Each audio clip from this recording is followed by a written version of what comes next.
Hello students, welcome to our second English class. Bem-vindos à nossa segunda aula de inglês instrumental. Eu sou o professor Renan Lucas Sá e estarei com vocês ministrando esta aula. Na nossa aula anterior, vimos o quanto é fácil estudar o inglês para fins específicos através de estratégias de leitura. Então, na aula de hoje, focaremos na construção de vocabulário e também na parte gramatical da língua inglesa. Um dos aspectos mais importantes para o desenvolvimento da habilidade de leitura, mesmo na língua materna, é o desenvolvimento do vocabulário. À medida que o vocabulário vai sendo desenvolvido, a reconstrução de textos vai se tornando uma tarefa cada vez mais fácil. Diversos recursos serão utilizados para facilitar a retenção e expansão do vocabulário, tais como uso de inferência, uso do contexto, uso de prefixos e sufixos, agrupamento de palavras por tópicos e relação entre as palavras, por exemplo, similaridade, oposição, gradação, etc. No que se refere ao vocabulário, não é a quantidade de palavras que o aluno conhece que é relevante, mas a utilização de estratégias que o auxiliem a compreender o significado daquelas que lhes são desconhecidas. Então vamos ver algumas regras no próximo slide. Então essa regra ela não funciona para palavras como verdade, idade ou felicidade. Ela vai servir para alguns exemplos desses que eu vou mostrar para vocês e outros que vocês conseguirem acompanhar e com o uso do dicionário perceber. Então, para todas as palavras em português, estou lendo aqui, para todas as palavras em português que terminem em idade, como a palavra cidade, você vai retirar o dade e coloque em seu lugar o TY. E assim, cidade vai passar a ser city ou city. Então vejamos alguns exemplos. Cidade, então você retirou o dade e ficou city. Okay? Velocidade, então retirou-se o dade e acrescentou-se TY, ficou velocity. Simplicidade, retirou-se o dade e acrescentou-se o TY, então ficou simplicity. A palavra naturalidade em português também, terminada em idade, foi retirado o dade e você, para formar a palavra em português, acrescentou o TY no final. Ficou naturality. E para finalizar, um exemplo aí, nós temos capacidade, tirou o dade e formou a palavra capacity, com TY no final. No próximo slide, nós vamos ver a regra número 2. Então, mais algumas exceções, né? Essa regra não funciona para palavras como coração, refeição, ação e por aí vai. Então, para todas as palavras em português que terminam em são, como a palavra nação, tire fora o são e coloque em seu lugar tion. Tion. E assim a palavra nação passou a ser nation em inglês. Então nós temos como exemplo deste recurso que nós podemos utilizar. Simplificação, termina com são, nós tiramos o são, colocamos o shan, simplification. Okay? Outra palavra, naturalização, tirou o são, colocou chão e ficou naturalization. Outra questão também, outra palavra seria a observação. E nós percebemos que você tira o são, coloca o chão e ficou observation. E para finalizar o nosso exemplo, nós temos sensação, termina com são, nós tiramos o são e ficou sensation. Então este é outro exemplo. Regra número 3. Nós temos aqui o uso de outro sufixo, essência. Vocês perceberam aqui, essência, termina com IA, você acrescentou o E, né? Essência, essence. Frequência, frequency. Referência, reference. Eloquência, eloquence. Okay? Então nós tiramos o IA da palavra em português e acrescentamos o E na palavra inglês, para formar a palavra em inglês. Quarta regra, né?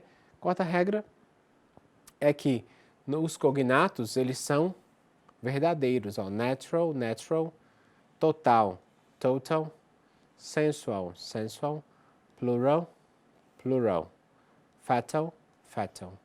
Então, as palavras escritas em português são as mesmas que são escritas em inglês e ela tem o mesmo significado. Então, são os cognatos verdadeiros. Então, viram como é fácil? Dando continuidade à nossa aula, agora vamos focar na parte gramatical. A estrutura das frases em inglês é muito mais fixa do que no português. Inversões e omissões de sujeito são permitidas no português. Inclusive, enriquece a linguagem. Em inglês, a ordem das palavras é praticamente fixa. Pouquíssimas inversões são permitidas, e o sujeito deve estar sempre presente, ocupando seu lugar na frase. Quando ele não existir, o it ou there, que não é o lá, apesar de ser escrito da mesma forma, preenche o espaço do mesmo. Ao ler em inglês, deve-se ter em mente que todas as frases têm um verbo. O sujeito em inglês é explícito e formado por substantivos, pronomes ou estruturas nominais, um conjunto formado de substantivos, substantivo mais palavras que possam modificá-lo. E que normalmente as frases têm objetos, diretos ou indiretos, e outros complementos como adjuntos adverbiais de tempo, lugar e modo, etc. E que da mesma forma que o sujeito, tanto os adjuntos adverbiais quanto os objetos são formados por substantivos, pronomes e estruturas nominais. Então agora vamos falar sobre os pronomes em inglês, de forma detalhada para esclarecer alguma dúvida, ok? Então os pronomes são usados para fazer referência a elementos já mencionados em um texto. Então, portanto, sempre que encontrar um pronome, procure descobrir a que elemento do texto ele está se referindo. Então, use a gramática como mais uma estratégia para facilitar a leitura de textos em inglês. Então, os pronomes são divididos em subject pronouns, pronome do sujeito, object pronouns, pronome objeto, os possessive adjectives e os possessive pronouns, ok? Vamos agora estudar um por um. Vejamos no slide. Então, nós temos aqui tabela com todos os pronomes. Então, nos pronomes do sujeito, nós temos na primeira pessoa I, you, na terceira pessoa he, she, it. Nós temos 3 pessoas, he, she, it. Então, aqui é para masculino, she para feminino e it para coisas e objetos. Na primeira pessoa do plural nós temos we, que é nós, segunda pessoa vocês e terceira pessoa eles ou elas. Os pronomes objeto, que vem depois do verbo principal, nós temos o me, you, né? Primeira, segunda pessoa, terceira pessoa nós temos 3, se referindo ao him masculino, her feminino e it para objetos e animais. Nós temos aqui na primeira pessoa do plural us, you e them. Lembrando que os pronomes do objeto, ele vem como objeto de um verbo, ou seja, vem após um verbo em inglês. E os subject pronouns, que é o primeiro da lista, ele vem como sujeito da sentença. Já os possessive adjectives, eles vão dar a ideia de posse e eles vão acompanhar um substantivo. Né? Por exemplo, my car, meu carro. Então, carro, substantivo, my é o pronome que vai acompanhar esse substantivo. Então, nós temos esse my da primeira pessoa, nós temos o your da segunda pessoa, nós temos também para masculino, nós temos his, né? Para feminino, her, e para objetos e coisas nós temos its. Para a primeira pessoa do plural, our, segunda pessoa do plural, your, e a terceira pessoa do plural, their. Já os possessive pronouns, pronomes possessivos, eles vão substituir um adjetivo possessivo juntamente com o substantivo. Por exemplo, eu falo my car, eu substituo por mine, por exemplo. Então, eles vão substituir esses pronomes aqui. Então, nós temos na primeira pessoa mine, da segunda pessoa yours, terceira pessoa também masculino, his, feminino, hers. No caso aqui da terceira pessoa não é usado. Do it, né? Não tem. Primeira pessoa do plural nós temos ours, segunda pessoa yours, e na terceira pessoa nós temos theirs, ok? Alguns exemplos de utilização desses pronomes. Então, nós vimos na tabela e agora a gente vai ver na prática.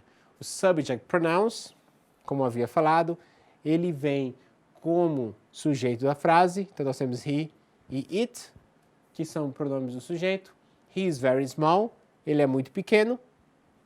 E it was cold, estava frio. Perceba que na tradução em português, você não tem o it, né? Mostrando it. Mas no inglês tem que ter esse sujeito aí, através do it ou de outro objeto, ou outro pronome, desculpa. Pronome e objeto. Nós temos aqui, como eu já tinha dito para vocês, que ele vem depois do verbo.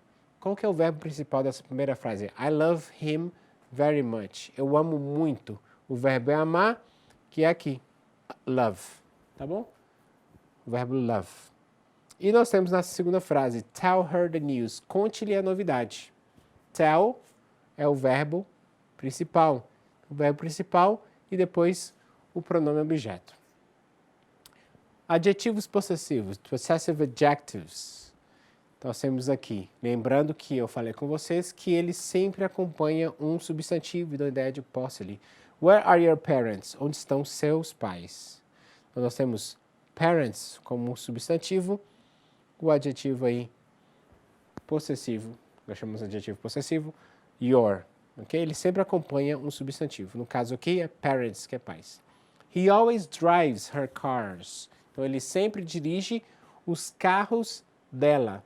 Nós temos aqui cars como o substantivo e nós temos her como o pronome aí, adjetivo, que ele vai acompanhar o substantivo cars, que é carro, dando a ideia de posse, né? Ele sempre dirige os carros dela.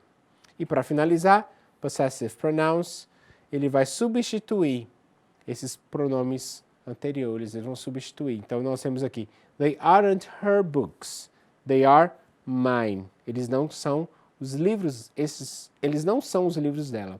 Eles são meus. Esse mine está se referindo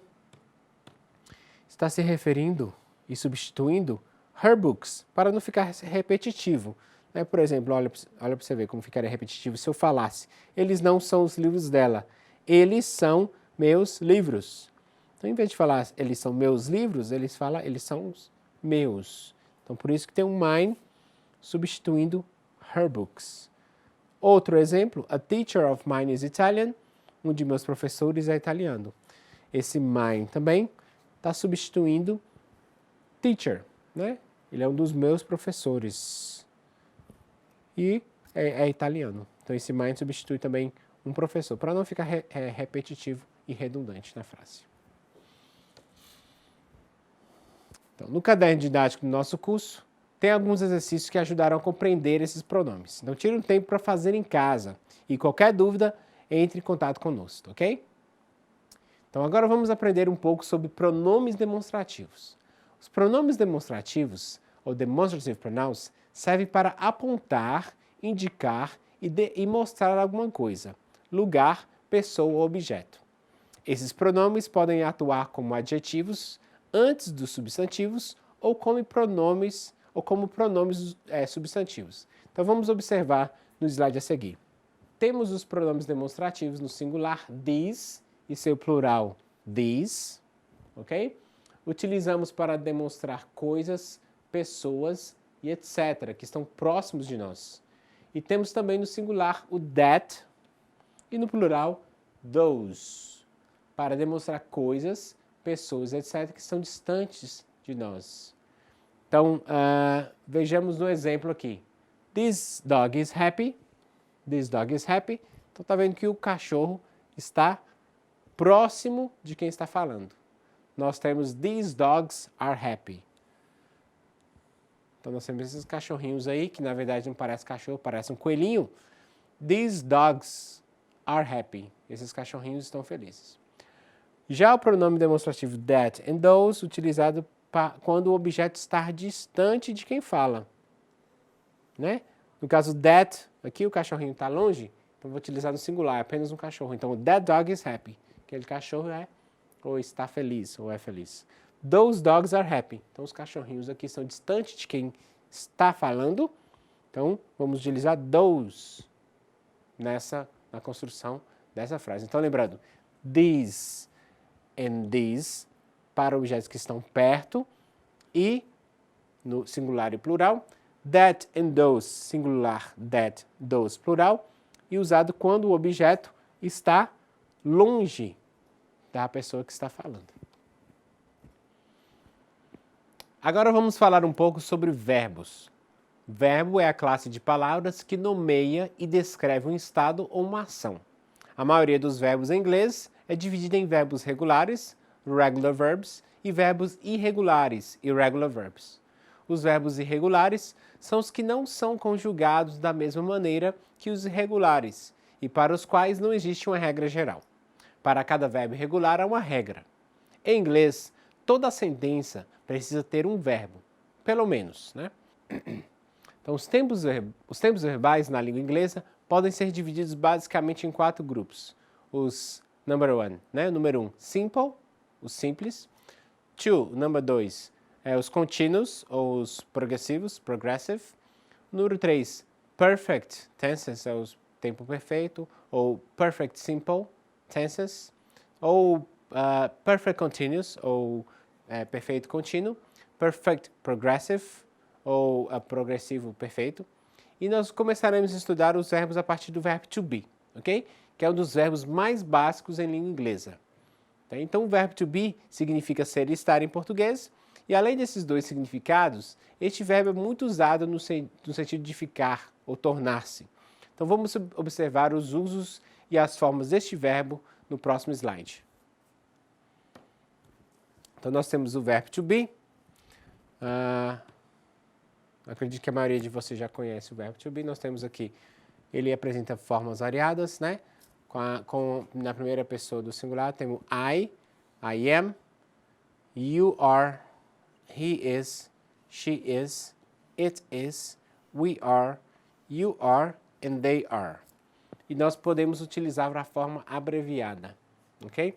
Essa forma abreviada ou contraída, ela é utilizada em textos informais ou na linguagem, ok? No dia a dia você vai utilizar essas estruturas abreviadas. Então nós temos aqui I'm, your, his, she's, it's, we're, your e their.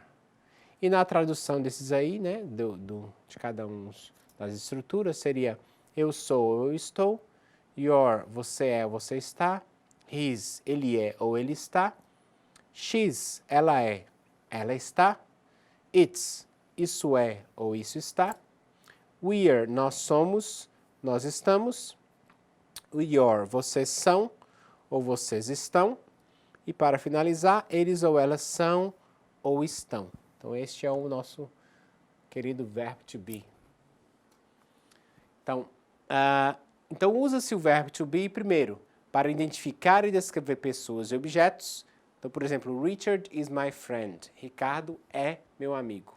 I am Italian. Eu sou italiano. Ou I am from Spain. Eu sou da Espanha. Outro exemplo, it is a computer. Isso é o computador. Ou it will be very grateful to you. Eu ficarei muito grato a você. Okay? Então, também o verbo to be é utilizado nas expressões de tempo, idade e lugar. Por exemplo, it was raining this morning. Hoje de manhã estava chovendo. Ou it is sunny today. Hoje o dia está ensolarado. E outro exemplo, I am 20 years old. Tenho 20 anos. Para colocarmos o verbo to be na forma interrogativa, basta colocá-lo antes do sujeito da frase, como por exemplo. Então, forma interrogativa nas frases interrogativas com o verbo to be, inverte-se a posição assumida pelo verbo am, is, are em períodos afirmativos. Então, nós temos aqui exemplos. Are you hungry? Então, você está com fome? Então, percebam que houve uma inversão, porque na frase afirmativa você falaria you are hungry. Como você está formando uma frase interrogativa, você inverte esses dois aqui. Are they teachers? Nós temos aqui are they, houve a inversão, né, na frase afirmativa. Are they teachers? Eles são professores? E para finalizar, um outro exemplo de formação de frase interrogativa com o verbo to be, nós temos am I ugly? Sou ou estou feio? E aí houve inversão do sujeito com o verbo to be. Ok? Então, agora vamos aprender como o verbo to be é formado na forma negativa. Então veja que é bastante fácil. Basta colocar o not depois do verbo. Vamos observar. Então nós temos aqui as formas a forma negativa do uso do verbo to be. Então nós temos o sujeito I, you, he, she, it, we, you and they. E aí você tem o verbo to be mais a partícula not. I'm not, I am not, you are not. E aí você pode abreviar you aren't. He is not, he isn't. She is not, ou você pode falar she isn't. It is not, ou it isn't. We are not, ou we aren't. You are not, you aren't. They are not, they aren't. Lembrando que em textos mais informais você utiliza a forma abreviada, por exemplo, you aren't, abreviado. Em textos mais formais você utiliza essas estruturas aqui. Ok? Em textos mais informais, estas estruturas. Ok? Então, ok. Muito simples e tranquilo, né? Já trabalhamos o verbo to be no presente e agora vamos estudá-lo no passado. Vamos ver no slide. Eu vou fazer a leitura do slide. O verbo to be corresponde no português aos verbos ser e estar. Então, ele é utilizado para descrever e identificar pessoas, objetos e nas expressões de tempo, de lugar e de idade, como eu já falei. Então, no passado, ele se traduz como era ou estava, né? Como was e were. Então, vamos ver no exemplo, né? I was, né? I was. You were. He was. She was. It was. We were. You were and they were. Percebam que was and were tem usos diferentes, mas significa a mesma coisa. O que vai variar é o uso com a pessoa, né? I was, he was, she was, it was. Percebam que estão no singular e were, utilização no plural, ok? Só com exceção aqui que you were and you were são utilizados tanto para o singular quanto para o plural, a mesma estrutura, porém, o que vai determinar se é singular ou plural é o contexto em que essa estrutura está inserida. Então, a forma negativa do verbo to be no passado segue a mesma lógica usada no presente. Somente temos que colocar o not após o verbo para negar. Por exemplo, eu tenho a frase I was a good student. Para negar, fica I was not a good student. Ou a forma abreviada, I wasn't a good student.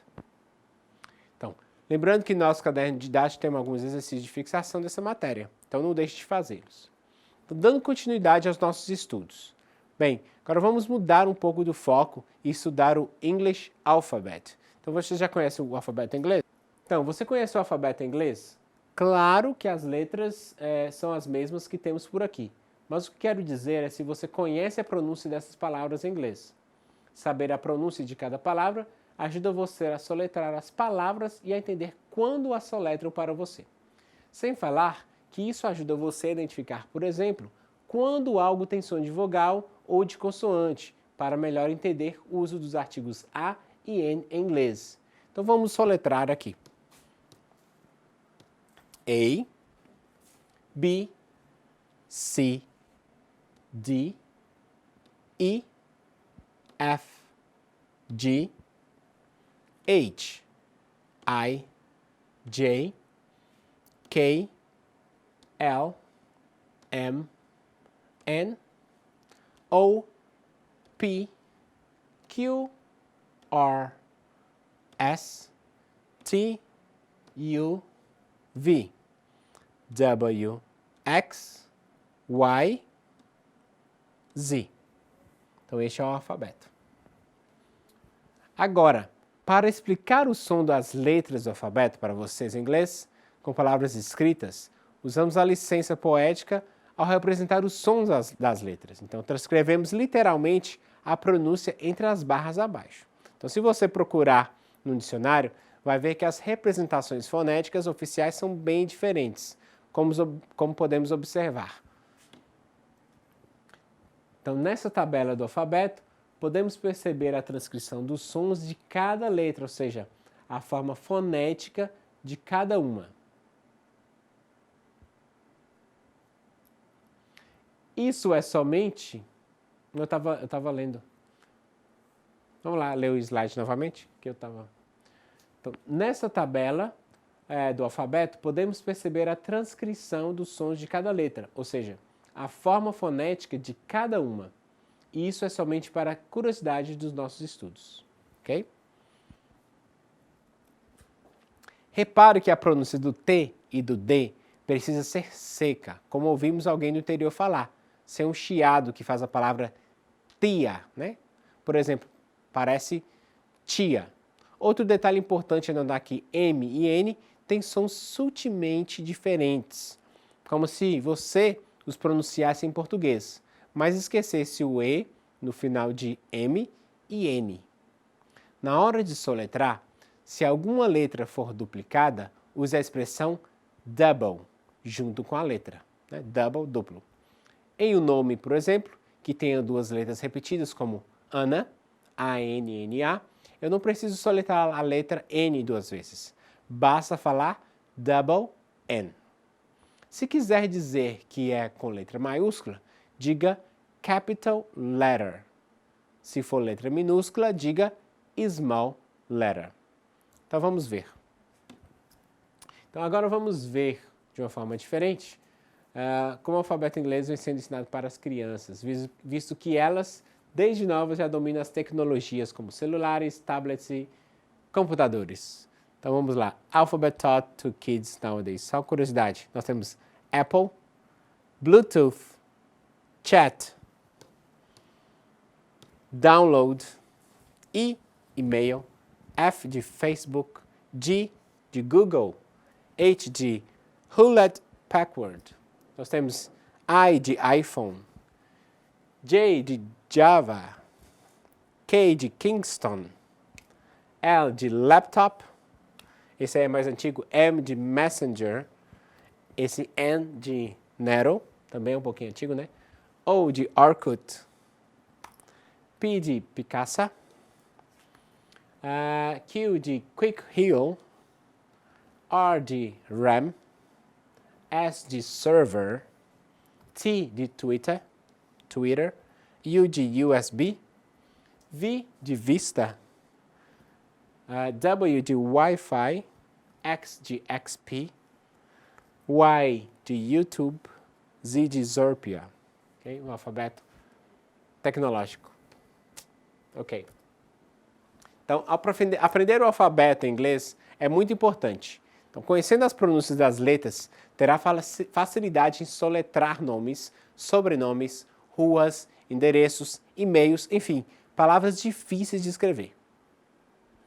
Agora, voltando à parte gramatical, falarei um pouco sobre o verbo dare to be. A forma verbal em inglês, dare to be, expressa o sentido de haver, existir ou ter em português. Em inglês, o verbo varia de acordo com o número de singular para plural e de acordo com a variação temporal de presente para passado e o futuro. O dare to be é constituído pelo dare mais o verbo to be, correspondente ao pronome. Vejamos no slide. Então, no presente singular afirmativo e presente plural afirmativo, temos there is a car in the street.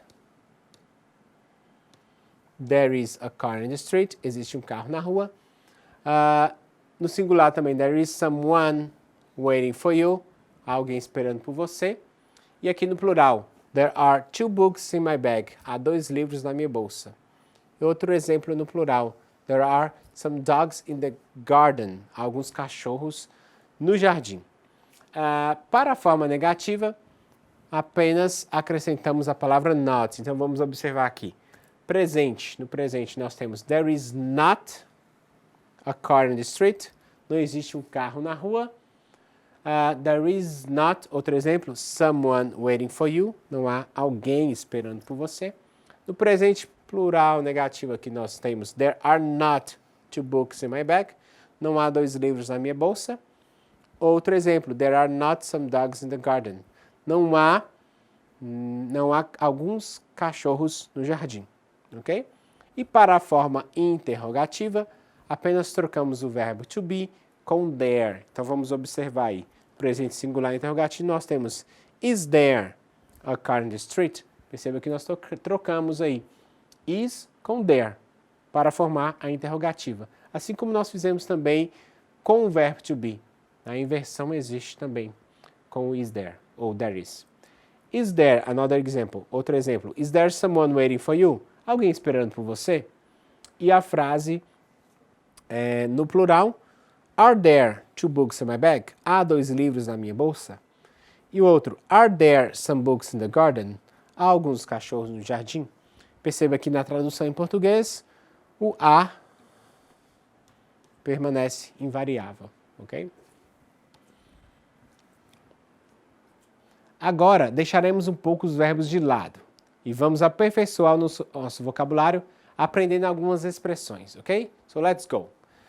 Então, vamos a algumas expressões. Nós temos aqui cumprimento, né? Nós temos hi, oi, olá, hello, alô ou olá. Nós temos good morning, bom dia, good afternoon, boa tarde, e good evening, para boa noite. Para despedida, nós temos good night, que é boa noite, goodbye, adeus, see you later, até mais tarde, see you later, alligator, see you, é até mais, ok? Então, agora, vamos aprender algumas expressões para apresentar você a alguém. Então, vamos lá. Introducing yourself, né? Se apresentando. Nós temos aqui, introducing yourself. Olha o exemplo. Hi, what's your name? Né? Qual o seu nome? E John fala, my name is John. Meu nome é John. And you? E você? My name's Anna. Oh, nice to meet you, Anna. Prazer em conhecer você, Anna. It's nice to meet you too. É um prazer também conhecê-lo, ok? Então nós temos as expressões aí. Nice to meet you too. Observe que Anna e John acabam de se conhecer e estão apenas querendo saber o nome do outro. Então, ao final, fala que é um prazer conhecê-lo. Nice to meet you. Então, bem fácil, né? Então, agora temos os WH question, Double H question words, que é o nome que damos a um grupo de palavras que começa com a sequência da letra WH e que são geralmente usadas para fazer perguntas em inglês. Elas não são usadas apenas para fazer perguntas, mas foi assim que ficaram conhecidas, ok? Então, de início, vale dizer que as WH question words, ou Double H question words, são as seguintes palavras. Who, quem, where, onde, why, é o porquê, what, o que ou qual, which, é o que ou qual, when, quando, e a única diferente é how, ok? Então, fazendo perguntas com a WH questions, teremos respostas com os seguintes sentidos. What? Então, a resposta será coisa. Então, what is that thing? O que é aquilo? Pergunta com when, por exemplo. Resposta será tempo. When is the game? Que hora será o jogo? Pergunta com o pronome interrogativo who. Resposta será a pessoa. Who do you live with? Com quem você mora? Com where, a resposta será o lugar. Where do you live? Onde você mora? Com why, a resposta será a razão ou motivo, né? Why are you happy? Por que você está feliz? E para finalizar, how, resposta a seguir as direções e sentidos. How are you? Como vai você? Então vejamos alguns exemplos a seguir. Então nós temos aqui o uso dos pronomes interrogativos. Nós temos, excuse me, what's your name? What's your name? My name is Jane. Meu nome é Jane. What's your first last name? My first last name is Smith. Primeiro e último nome, no caso, quando você tiver dois últimos nomes, né? How do you spell with me Smith? It's S-M-I-T-H. Where are you from? I'm from Canada. Né? De onde você é? Eu sou do Canadá. What's your telephone number? Qual é o seu telefone? It's 555-668-877. What's your address? Né? Qual é o seu endereço? It's on First Street 558. Na verdade, 558, 558 vem no começo. Né? E para finalizar, would you like a cup of tea? Yes, I like to. Thanks. Sim, gostaria. Obrigado. Bem, pessoal, estamos chegando ao final da nossa videoaula 2 de inglês instrumental e espero que a aula tenha sido bastante proveitosa. Então, conto com a participação de todos nos exercícios, ok? See you later. Bye, bye.